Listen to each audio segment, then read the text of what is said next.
You want to own a private island club. No name, no website, no advertising. The waiting list is full of presidents, billionaires, and foreign ministers who were never officially invited. It costs $5 million a year to run. It has made exactly $0 in revenue. It is one of the most powerful businesses ever built. And by the end of this video, you will understand exactly how. First, you need to actually build the thing. People hear private island and they picture a beach with a few hammocks. That is not what we are talking about. We are talking about a fully self-contained operation. A small city floating in the middle of the ocean that runs on your money and your decisions alone. Here is what that actually costs. The island itself, somewhere in the Caribbean, developed and accessible, starts around $8 million.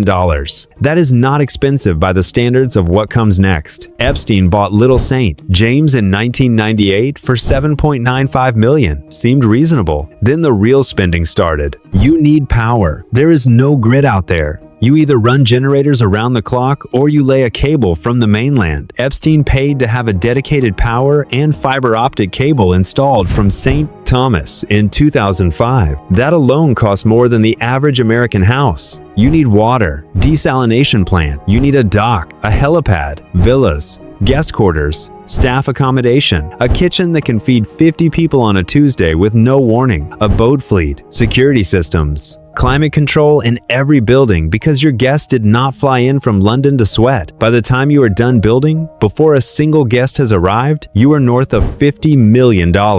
And then you start paying to keep it running. At peak operation, Epstein had 70 staff on Little St. James. 70 people, groundskeepers, chefs, housekeepers, security, boat operators, construction crews on top of that during active build phases, sometimes 200 people on site. Every single one of them needs to be paid, housed, fed, and kept quiet. The monthly burn for a fully operational island like this sits somewhere between $400,000 and $560,000 every month before you host a single dinner, before a single guest lands. And here's the number that stops people cold. After Epstein died in 2019 and nobody was using the island anymore, no guests, no staff beyond basic caretakers, nothing happening at all, it still costs $180,000 a month just to stop it falling apart. You are paying almost $200,000 a month for an empty island in the ocean. That is the entry cost. That is what it takes just to be in the game. Now, here's the question that should be keeping you up at night. Where's the revenue? There is no revenue. That is the point. This is not a hospitality business. It is not a real estate investment. It is not a club in any normal sense of the word. It is a machine for manufacturing something that does not show up on any balance sheet, something that cannot be taxed, cannot be audited, and cannot be transferred by wire.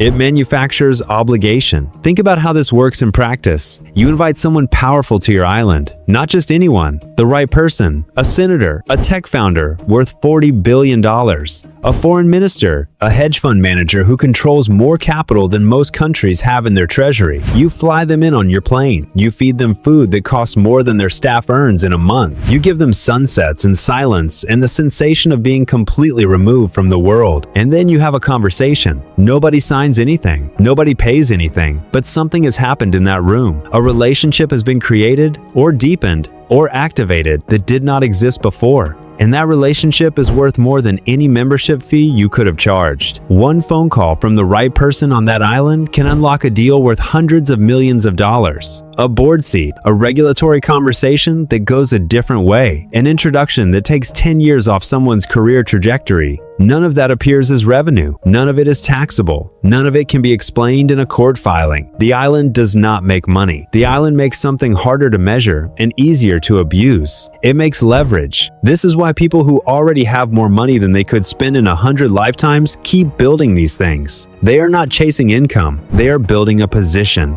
The island is just where that position lives. Epstein was officially listed as a money manager, managed funds for a handful of ultra-wealthy clients. How did he get those clients? How did a former school teacher from Brooklyn end up managing the fortunes of some of the most powerful people on earth? Nobody has ever fully explained the financial mechanics. What is documented is the island, the guests, the flight logs, the dinners, The access. The island was not the reward for his success. The island was the engine of it. Now we need to talk about the thing that makes this whole model terrifying. The guest list. You think your most valuable asset is the island. It is not. Your most valuable asset is knowing who came. And your most dangerous liability is that everyone else might find out the same thing. Every time someone lands on your island, a trail gets created. Flight logs, boat manifests, staff schedules, catering orders, construction invoices, phone records. Every person you employ has seen something. Every pilot who flew someone in knows a name. Every housekeeper who turned down a bed in the guest villa has a story. Epstein's team used NDAs aggressively. Every member of staff signed confidentiality agreements. Discretion was not just expected, it was contractually required. And for a while, it worked.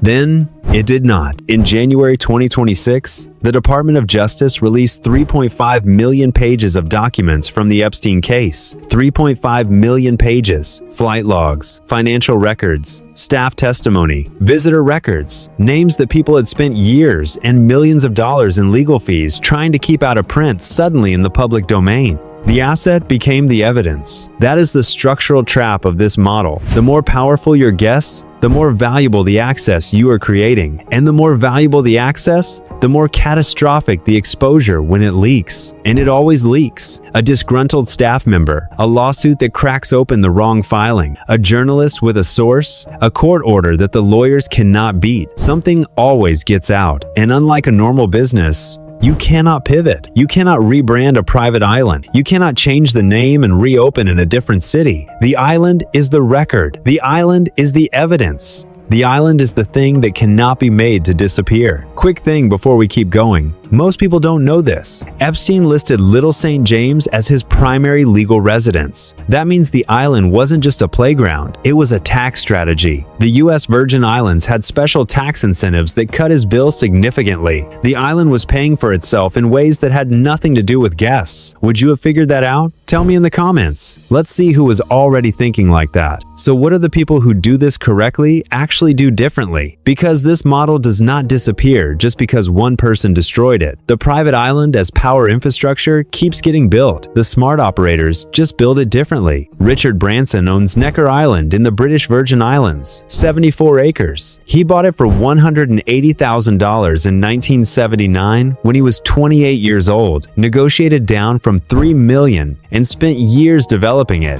Today, an exclusive buyout of Necker costs $105,000 per night for up to 40 guests. That is the public-facing version of this business. Transparent, commercial, taxable. The influence still flows. The powerful people still come, but the structure is clean. Larry Ellison bought the entire island of Lanai in Hawaii in 2012 for $300 million, 98% of the sixth largest island in Hawaii. He framed it as a sustainability experiment, a laboratory for green technology. The guests who come there are not secret. The purpose is not hidden. The influence is real, but the exposure is managed. The pattern is consistent among the people who do this without it eventually destroying them. They give the island a public logic, a story that makes sense when someone asks why all these powerful people keep showing up. A resort, a foundation, a research project, something that explains the access without requiring you to explain what the access produces. The invisible model, the no name, no website, no advertising version, only works if your exposure risk stays permanently below your influence gain. The moment that equation flips, you need something to point to, and if you have nothing to point to, the island points back at you. Here is the final problem, the one that does not have a solution. The entire model depends on darkness, not secrecy exactly, something more specific. It depends on powerful people trusting that what happens on that island stays on that island, that the conversations, the deals, the introductions, the favors, the things said over dinner that would look very different in a newspaper, all of it stays contained. That trust is the product, and trust is the most fragile thing in the world, because you are not just one weak link away from exposure. You are 70 weak links away. You are every staff member who ever worked there. You are every pilot, every boat captain, every chef who overheard something they were not supposed to hear. You are every guest who decides that cooperating with investigators is better than protecting your secrets. And here is the brutal irony. The more successful the operation, the more powerful the guests, the higher the stakes of every conversation that happens there, the more people who want to get inside that information. Law enforcement, journalists, rival interests, foreign intelligence services,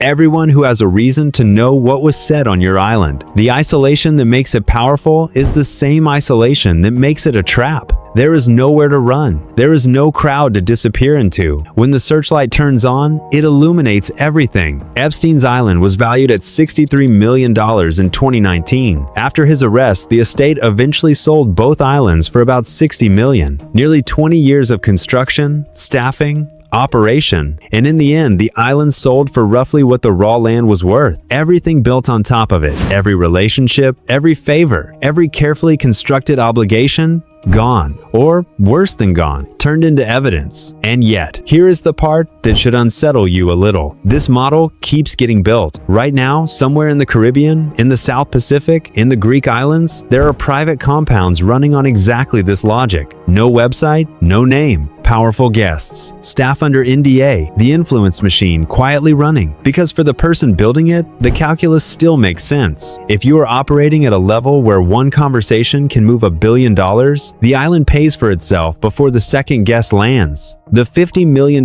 build cost is not an expense. It is an investment in a currency that governments cannot print and courts cannot seize. Until they can. The people who understand this model and build it correctly keep a very low profile. They give the island a public face. They keep the guest list unremarkable enough that no one cares. They make sure the value they are extracting never creates an enemy powerful enough to come looking. The people who get it wrong build something so valuable and so secret that the secret itself becomes the most interesting story in the world. That is the line between a sophisticated network and a scandal. And from the outside, before everything collapses, they look identical. Here is where we land. You now understand what this actually is. Not a club, not a vacation property, not a hospitality business. It is a machine for putting the right people in a room together, in a place where no one is watching, and letting the value that creates flow back to whoever owns the machine. The entry cost is $50 million plus. The monthly burn does not stop. The revenue is invisible. The liability is permanent. And the whole thing rests on the assumption that everyone who has ever been there, seen anything, or known anything, stays silent forever. That assumption has never once survived contact with reality. The island always talks eventually. The only question is what it says,